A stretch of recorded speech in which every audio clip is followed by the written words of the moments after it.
So lalagyan niya ng mga retaining wall, magkapilaan. At babaybayin niya yung papunta ng ilog ng Pateros, no? Na nakakonekta sa Pasig River. Lahat naman yan konektado sa Pasig River. Ano?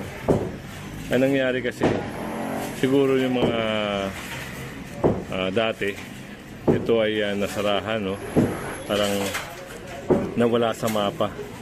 Kaya ito, muling mamumbalik lahat ng mga pagmamayari ng gobyerno, lalo na yung mga creek o ilog. Yan, binubuksan yan.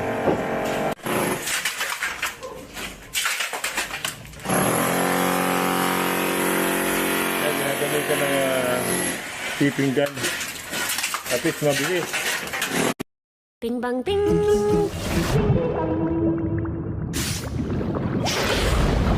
Ting bang ting.